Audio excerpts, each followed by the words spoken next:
Hello team, today's challenge is Bucket Fill 2, where we're given a matrix, a two-dimensional array, and we need to fill in the colors that are not our target color. Now, we can't just go through and change them all in one move, right? We couldn't just iterate through this and change all these R's to G's, even though technically for that one we could. Instead, what we need to do is we need to do a bucket fill or a flood fill. And a flood fill is something that we looked at over here in bucket fill 1. They don't have the 1, but this is bucket fill 1, where we had to create a pattern through the matrix, right? And so we looked at how that might go, right? With this here, we have the yellow and the position of 0, 3. So that was 0, 3 right here, right?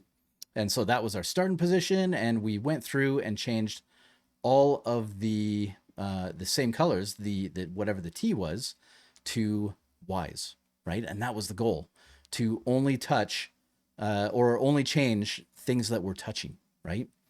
And then, of course, another example, and we ended up with this code. It was a recursive thing where we went through and tracked the grid. We created a new grid so that we wouldn't do anything.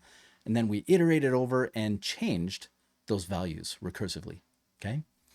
We're actually going to borrow this. So we're going to grab all of this, if my cursors would work right, just like this, and bring them back here, okay? I'm going to use them in a bit, but our names are the same, bucket fill and bucket fill. So we need to change this. I'm going to change this to, let's say, flood fill, right? Because flood fill is another term for bucket fill. So with that, we have this function. Now, the other thing that we need in here is a way to get the next color on the grid that does not match the target. That's always going to be our starting place. We're gonna find the first one, and then we're going to run our flood fill function and see how much we do, and then we are going to redo the whole process again to get the next not target color and flood fill that and flood fill on and on and on until we are done, okay? So down here we need a new function. Function, just like this. This is going to be called, let's call it locate difference. That's probably a terrible name, but it's what I'm going with today, okay? And for that, we are going to pass in our grid and our target, just like this, and do stuff. What are we going to do? Well, we're going to loop over stuff. And this is something that we have seen over here with zoning regulation. So another challenge where we can borrow, not borrow everything, right? We aren't going to copy and paste, but we can at least look at what we did, okay? And what we did was right here, we loop through the rows and we loop through the columns because it's a matrix. We're always in it for 2 loops. I've said that before. And then we use that to get a position. So grid row column to get that position. And then we tested some stuff and we did a whole bunch of other stuff. Well, we aren't going to do all this stuff, but we are going to test based on our zone. Okay. And if our zone is not our target color, then we're going to return the row and column as our next thing. Okay. Which is kind of what we do down here. They have violations.push, row column, right? We did that. We're going to do something a lot simpler than this, but it is going to use these 2 lines. I'm not going to tell you, I'm not going to copy them. Instead, I'm going to write them. They look like this. So we go down here, and inside of here, we have that 4. Okay. Let row equals 0, and row is less than grid.length and row plus plus. Okay. And then doing the same thing for this, so we can just bring this in, getting these 2 R's, changing them to C's for the column because there's an R hiding in here, so my multi-cursor won't work. But this is a C, and then it's not grid.length, it is grid row.length. And we close it off and make it pretty. Excellent, okay? Now inside of here, we are going to do that check, right? So if that grid row and column like this, if that is not equal to our target, then return row and column, right? Hopefully that makes sense. And this will return those coordinates that we can use up here in this function, row and column. So that's all good. Well, what happens if we get through this and we don't have anything? Well, then we should return null, and that null is very important for what comes next. We're about to create a different kind of loop, and null, or something that is falsy, tells us when we shouldn't loop anymore. Okay, so down here, now we're into the main function. Okay, and we need to do some stuff. We need a new grid. You'll notice that's a let.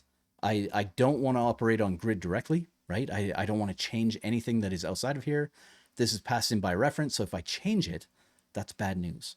I could go and create a new one here, but thankfully, because of how flood fill works, I always make a copy anyway. So I don't really need to do that, even though I could. It's an extra step. It doesn't really matter here. You decide. Okay, if you want to be absolutely certain, then yeah, create that copy right there. But it's going to happen down below too. Okay. Then we need our count, because our count is exactly the thing that we actually return. So we can go and change this to count, just like this. And now we do our loop. And what we want to do is a while loop. Okay, so we're going to do while, and it's going to be like this. We're going to come back to that in a second, because right above it, we need to set found. Okay, and found is how we reassign the grid. Okay, or more importantly, it's how we assign our targeting coordinates, our row and column. Okay, so inside of here, we go found equals what? Well, it equals locate difference, difference like this. And what are we passing in? Well, it's the new grid and the target color. Okay. Now, this, I actually had to go and do some research here. Okay, because it feels very weird to me, and it really shouldn't.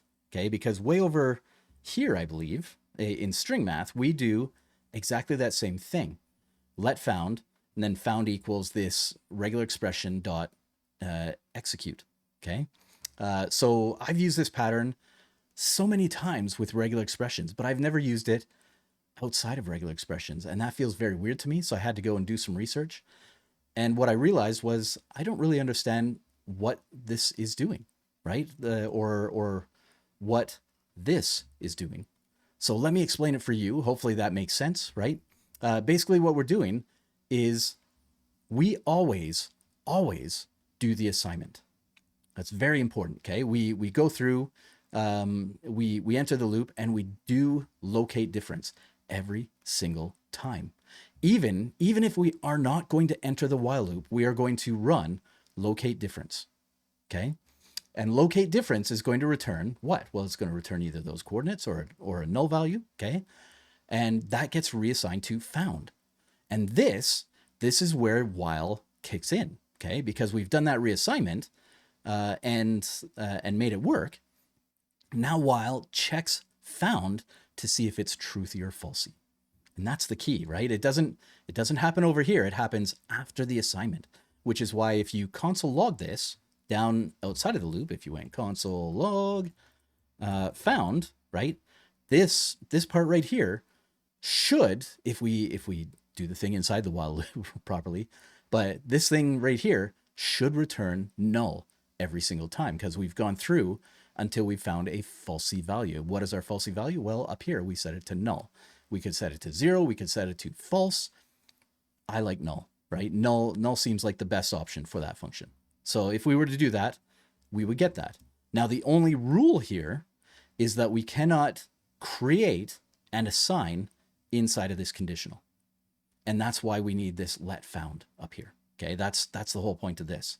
So let found is defined up here. It's currently undefined. Then we run it and assign something to found. If that something is truthy, then we drop in. Otherwise, we keep going and return. Okay. Hopefully that makes sense, because it didn't to me, right? It or at least it did when I went and did that research. I've never done this outside of regular expressions, and I wanted to know, right? I wanted to know. So hopefully you know too, which means that we can carry on, right? The first thing is to increment the count. So we're going to do that, count plus 1. And of course, new grid, we're going to assign new grid to what? Well, it's going to be flood fill, just like this, and we are tossing in all of our arguments. So the grid, the rows, the new value, excellent, okay? Which is new grid, just like this, and our found, right? That's our coordinates, and of course our target color, just like that. And that should do it, right? That's the whole thing. So a few steps here, but hopefully it's making sense, okay? Just getting rid of this for a second. We brought in our code from our previous bucket fill challenge.